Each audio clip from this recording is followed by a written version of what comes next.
Is there nothing there to fact check? KXLY? Seattle Times? King 5? Como? Cairo?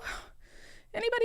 Is there nothing there to fact check? This segment is brought to you by Eastside Weight Loss Clinic. I'm down 37 pounds on the program, and I lost most of that weight in just 2 months. There's no prepackaged meals, no counting calories, no drugs or injections. Schedule your free 15-minute consultation today at eastsideweightlossclinic.com. So I put out a list, this is maybe last month or something, 15 questions Bob Ferguson should answer before Election Day, and then I did an addendum and added another 3 questions, and a lot of them focusing on just lies and dishonesty from Bob Ferguson and things he's said in the past or not said in the past, and comparing them to things he said on the campaign trail for governor. And his campaign has already told us that it will not respond to our questions or requests for clarification or comment because I support Dave Reichert, which is kind of odd because, as I pointed out, so are you not going to speak to any media outlet or editorial board that endorses someone other than you? Because that would become a problem, right? But I digress. So I put the questions out there for the media to ask. And this was maybe even more than a month ago. It was probably like a month and a half ago or something. And it was because, as I said then, I've never seen in 15 years covering politics in this state a more dishonest campaign, a more deceitful campaign, a campaign where a candidate has reinvented themselves to this extent.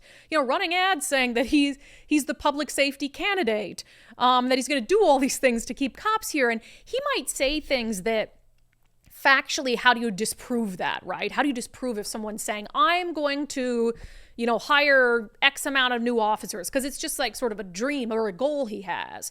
But in the news media, it's your responsibility to help people see things clearly and with nuance. And when you have a candidate who has never spoken out against police defunding, never spoken out about some of the anti-police policies pushed by his own party, and done all these things, it adds up in a way that shows that, he's not really being honest when he says his top priority is public safety or he supports law enforcement. So fact checks don't always have to be black and white. Doesn't always have to be true or false.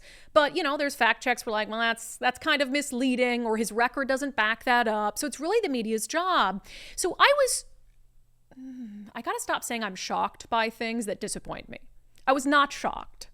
I was disappointed when one of the very first fact checks I've seen from local media of this entire campaign was a fact check of Dave Reichert. It's just like, somebody put me down.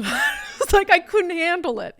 So it was from KXLY, and of course Bob Ferguson used it on his campaign site and made a little graphic out of it saying, Dave Reichert, fact check, the ad is misleading, and had a logo in there from KXLY. Bob said, 4 News Now fact check Dave Reichert's deceptive ad. Their conclusion, the ad is misleading, and it had to do with a claim Dave Reichert made about how Bob Ferguson has handled the sexually violent predator issue, which we've discussed on the show. And basically Dave Reichert blaming Bob Ferguson for the quiet release of sexually violent predators from McNeil Island. The KXLY fact check that called it misleading said Bob Ferguson's office did not release a sexually violent predator from McNeil Island. An Island County judge ordered the release when the state said it could no longer prove the man fit the criteria of a sexually violent predator. The state made that decision based on a doctor's evaluation. The doctor who previously said the man fit the criteria said he no longer did. And Bob Ferguson goes on to say, Congressman Reichert, Washingtonians don't want your dishonest D.C. politics. You know that I work to send sexually violent predators to McNeil Island after their prison sentences are over. So I saw that and admittedly lost my mind on social media and said something to the effect of, I've never seen the media so in the pocket of a political candidate in my entire career, which I absolutely stand by. So a couple things here. The KXLY news director is someone I like very much, who is wonderful. And so, I should have just sent her a message like, what the hell is this? But then she sent me a message and is like, come on, man, basically. And I kind of felt bad, but I don't feel bad for calling it out, but I should have sent her a message. But that aside, I like the KXL news director. She's a very nice woman. But it does not, in my frustration isn't necessarily with the fact that KXLY wants to fact check something Dave Reichert said and wants to provide context. And actually the context they provide is accurate. I'll get to it more in a moment. But the issue is that we have gone months now with Bob Ferguson running dishonest ads on TV, with him tweeting something dishonest multiple times a week, so much so that I literally released an open letter to the media saying, here's 15 questions and things Bob Ferguson has been dishonest on if you care to do your jobs. So all of that, all of those lies and deceit, and the very first fact check I see of either Dave Reichert or Bob Ferguson is Dave Reichert. And I'm just thinking, you've got to be kidding me. Like, anybody? It's selective fact checking. There's a million things that Bob Ferguson has done over the past few months that now he just gets a free pass for. Oh, well, the primary's behind us, so now let's start fact checking, and let's start with Dave Reichert. It's crazy to me. And what I'll also say is, because the Seattle Times did that whole, we could pull this up. This is all based on the Seattle Times reporting the headline, "Wall can find hundreds for sexual violence, then it quietly began releasing them." So I had a problem with this article too, because the Seattle Times does this whole expose, talks about how, all these sexually violent predators have been sent back into communities from civil commitment on McNeil Island. It's been happening at a pretty rapid pace. People don't really know about it. And they said 1 in 4 go on to commit a new crime. 1 in 7 go on to commit a serious violent offense. And nowhere in the article did they mention Bob Ferguson by name, saying that, hey, Bob Ferguson, his office, the Attorney General's office by law, is tasked with getting these people civilly committed after their prison sentences and then trying to keep them civilly committed if they pose a continued danger to the community. So the reason it was disappointing to me that the Seattle Times didn't mention Bob Ferguson by name is we had pulled up, when this story first came out, several tweets in the last month where Bob Ferguson is bragging about all the work his office does and he does personally to keep sexually violent predators on McNeil Island, saying, I protect consumers and prosecute criminals and sex predators. I've kept close to 100 of the most violent sex predators out of our communities. Sexually violent predators that my legal team is keeping detained. I've stopped the government from sending them back into our community, whatever it is. So this has been a key thing he's been bragging about. I keep predators on McNeil Island away from people. And based on the Seattle Times reporting, we know that that's half the story at best. It's half the story at best. The truth is, if you wanted to fact check this, and I think, so that's also the thing that bothers me, right, is KXLY is fact checking Dave Reichert calling Bob Ferguson out. Fine. But wouldn't they, in the same breath, fact check what Bob Ferguson has said about his work with sexually violent predators? It's the same story, right? So why wouldn't you do both and say, Dave Reichert said this, but technically it's a judge that makes the ultimate decision about whether someone stays on McNeil Island, not Bob Ferguson. But at the same time, Bob Ferguson has left out entirely the part of the story where a lot of these offenders are being quietly released into communities. Is that really so hard? I guess I don't understand why that's so hard. And I'm all for calling Dave Reichert out if he puts out an ad that's deceptive, and we will do that. I don't believe what he said about Bob Ferguson here is deceptive. Now, I think this is good context, but it's context we've given you on the show that, yes, technically, the Attorney General's office and the Attorney General cannot unilaterally keep someone on an island for the rest of their life. You have to have a therapist, an expert who says this person continues to pose a threat to the community if released. And in some cases, the AG's office might want to keep someone there. But if they don't have a therapist that says that, then their hands are kind of tied. But for instance, I'm going to pitch this because I got the book here.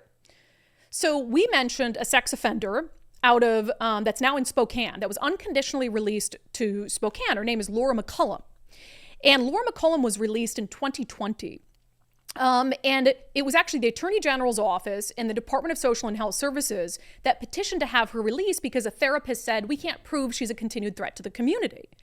The issue with that is that Laura McCullum had kind of a trial release in Lakewood. And just a month into her trial release, which had strict supervision, she admitted to looking at a 6-year-old girl out the window and thinking about molesting her.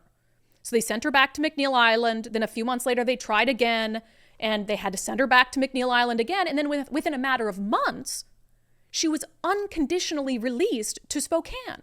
This is a woman, first in the state, who's ever been housed on McNeil Island. She got there because she repeatedly raped a baby from the age of 18 months to the age of three years old.